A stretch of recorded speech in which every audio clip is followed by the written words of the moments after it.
Chers tous, bonjour. Bienvenue sur notre page magazine et je suis encore une fois de plus très ravi de vous présenter l'une des approches de la multiplication asexuée de l'igname. L'igname qui fait partie de la famille des Dioscoreaceae. Donc, je vais vous montrer un peu comment vous pouvez multiplier votre igname et avoir plus de semences.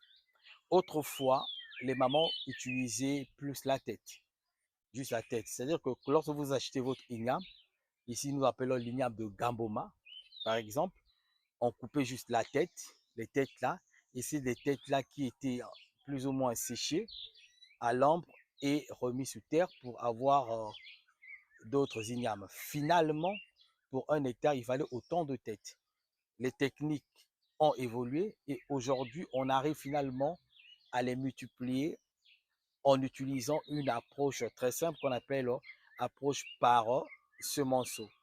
C'est quoi?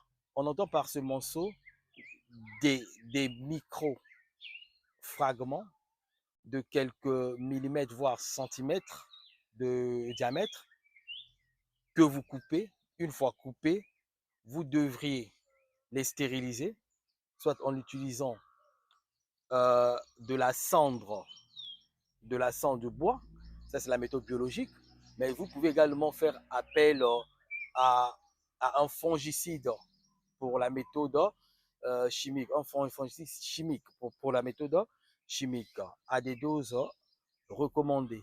Une fois que vous avez fait, vous deviez les mettre à l'abri. Une fois séchés, vous les apportez dans votre micropropagateur. Donc, ça, c'est un micropropagateur que nous avons eu à faire dans le but d'accélérer la levée ou d'accélérer l'apparition de la tige et des racines, donc des racines et de la tige. Donc, je vais vous montrer déjà ce que nous avons eu à faire. Voilà, que notre caméraman peut venir. Voilà, ça, c'est un semonceau, vous voyez, les racines sont là. Et ici apparaîtra la tige, vous voyez, là également. Ce sont des racines. Et voilà, regardez ce qui se passe. Voilà, on a ça. C'est un semonceau, regardez. Et c'est extraordinaire.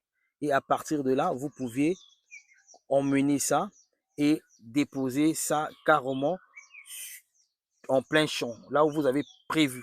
Regardez, ce sont des semonceaux. Et ici, il y a toute une dizaine de semonceaux par-ci. Un peu enfoui par là, voilà, on attend, voilà. On ne veut pas trop perturber, voilà. Voilà, c'est ça. Mais tout à l'heure, je vais vous montrer un peu comment vous allez, où vous pouvez planter votre semonceau sous terre. Donc, à tout à l'heure. Merci.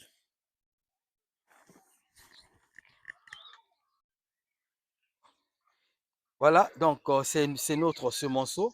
Vous voyez, vous avez la racine et ça, c'est la tige. Donc, vous devez préparer votre terrain.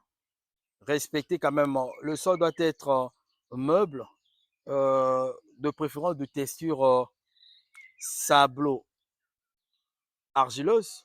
C'est toujours très important. Et une fois que vous avez préparé, rassurez-vous que votre sol soit riche en matière organique. Une fois que vous avez fait, cette partie-là doit être sous terre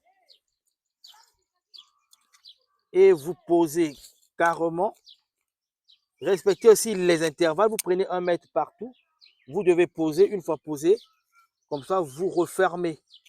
Une fois refermé, vous apportez de l'eau. Et voilà, vous aurez finalement ceci.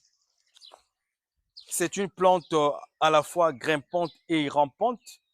Voilà, elle peut être grimpante ou rampante. Voilà, vous avez ça. Donc ça, c'est ce que nous avions déjà répliqué dans le cadre expérimental. Voilà, ici, donc c'est le résultat de nos semonceaux. Voilà, vous voyez un peu comment ça donne partout là. Voilà, voilà. Donc c'est ce que nous avons voulu vous partager en ce jour. Donc n'hésitez pas si vous aviez des questions, écrivez-nous et ça nous ferait très plaisir de vous accompagner dans le domaine agricole pour que vous réussissiez. Nous sommes au CNVRA qui n'est autre que le Centre national de vulgarisation et de recherche d'adaptation agricole, l'un des centres du ministère de l'Agriculture, de l'Élevage et de la Pêche de la République du Congo. Merci et au revoir.